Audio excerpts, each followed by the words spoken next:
In today's video, how to build muscle without adding body fat.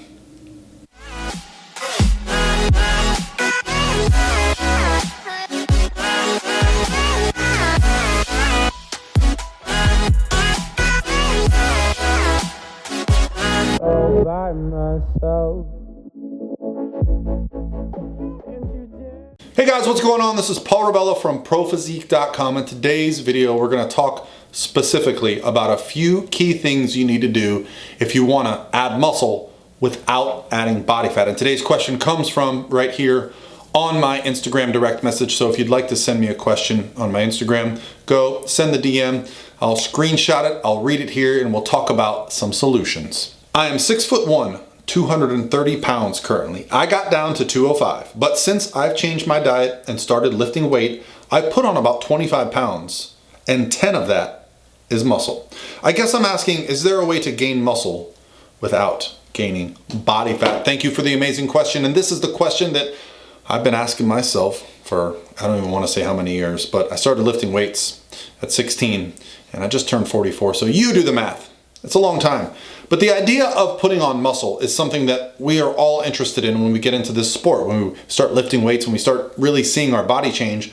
And then we can go a little bit overboard with it and we can get into a place where we put on some body fat. So how do we do it? How do we focus on adding muscle without putting on body fat?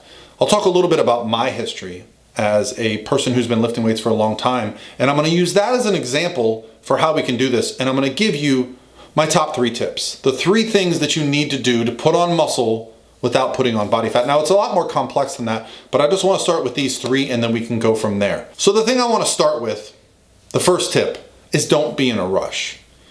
Because putting on muscle takes time. Well, how long does it take? Well, let's talk about some rough guidelines for people putting on muscle, and then that can give you some kind of understanding of maybe where you should be at.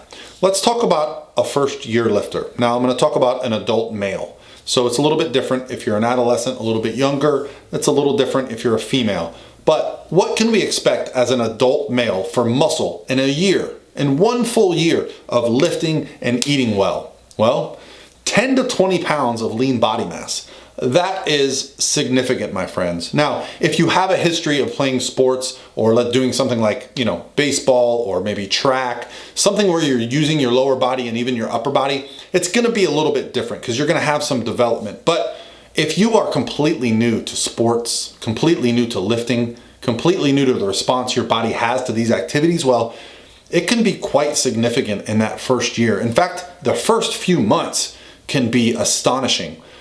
So that first year, 10 to 20 pounds of lean body mass. What happens after that? Well, year 2, you're probably looking at 5 to 10. Year 3, 3 to 5. Year 4, 5, 6, 7, 8, 9, 10, diminishing. That's right. However, let me just tell you this. As someone who's been lifting for more than 25 years, what's really exciting for me is that I've gone through these phases. I've gone through the phase where I literally put on 20 pounds of lean body mass my first year lifting, and 10 the year after that. And then I've just continued to go from there. And you say, well, Paul, well, now what happens?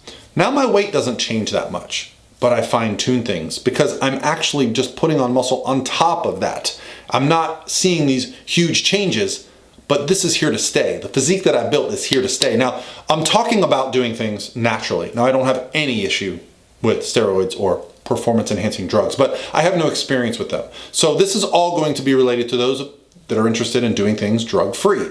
If you're going to do things like steroids, well, guess what? That changes everything. These numbers can be much different.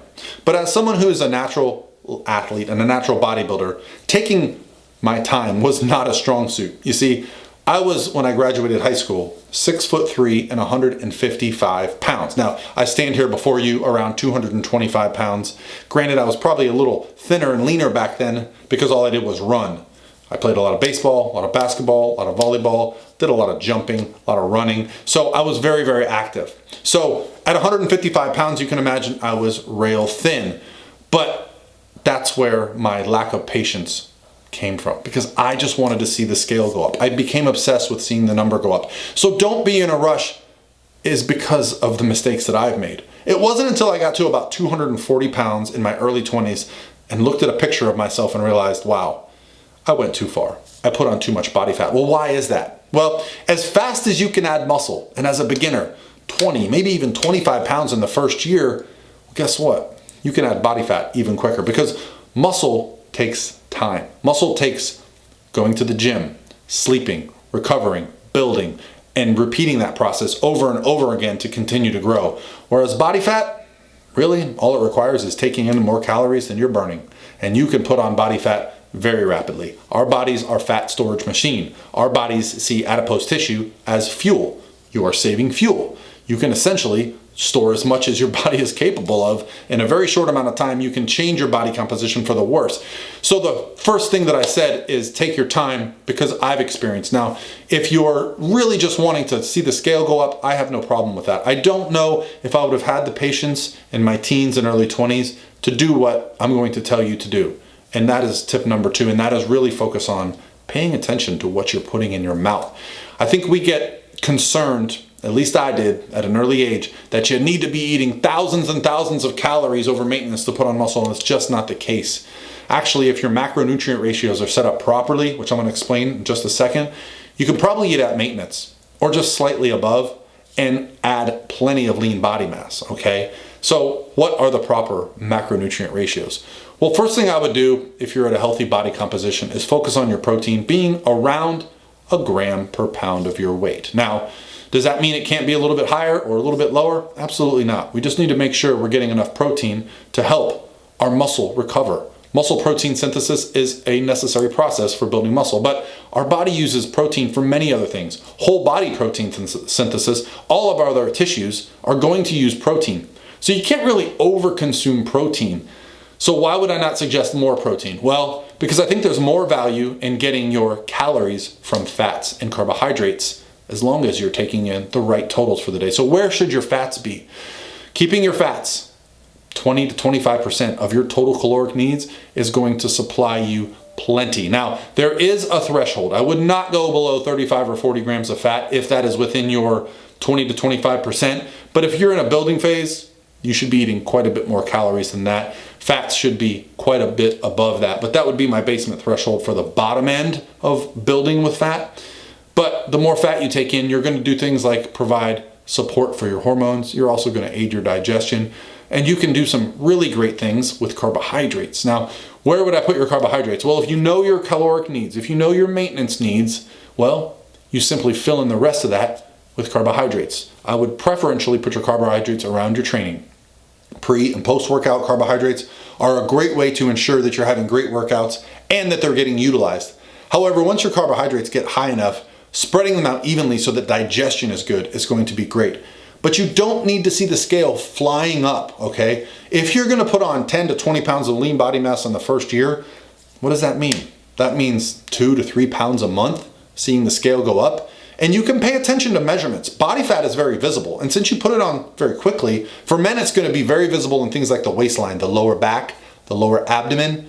And for men and women, it's going to be things like the thighs and glutes. But that can be masked a bit more by muscle. You can put on a lot of size in the quads and glutes, and those measurements will increase. However, you're not going to see a lot of hypertrophy in the waist, okay? That's pure body fat, my friend. So if you're seeing your pants really need to be let out, or you just don't fit your waist anymore, you can be sure you're putting on some body fat.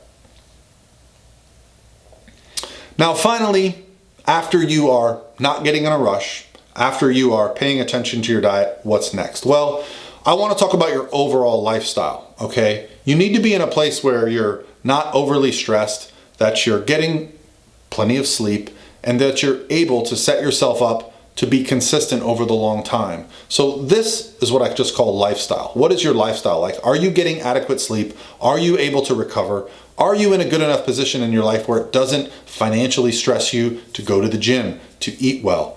These are all factors that are going to really dictate, okay? Being in a healthy mindset, being in a healthy body, when you go to the gym, when you recover, when you get ready for your next session, are you lifting a little bit more? Are you run down? Are you getting sick frequently? Are you getting hurt? Do you have to miss days from the gym because of this? This can all be a big factor, especially the more advanced you get. These are the things that are going to start to separate people from beginner to intermediate to advanced. These are the 3 biggest things in my mind that you can do to really pay attention to how to put on muscle and not put on body fat. Now, if you want to talk about training, I do have a free beginner's training guide on prophysique.com. You can go download it for free, and I'll put a link in the description box. I also have a free guide to flexible dieting, which is the philosophy that I use as a coach, where we track our macronutrients. We pay attention to the foods that work for us, either digestively, ethically. You can do things like be a vegan, you can do things like be a carnivore, but you need to focus on your total caloric needs for the day and your macronutrients. And for that reason, I have a free calculator on my website. So go to prophysique.com and scroll down. You'll see a calculator there. You can plug in some information. It's going to give you some calories and you'll know what to do with them. All right, guys, that's going to be it for me today. I hope you're having an awesome start to the week, and I'll talk to you tomorrow.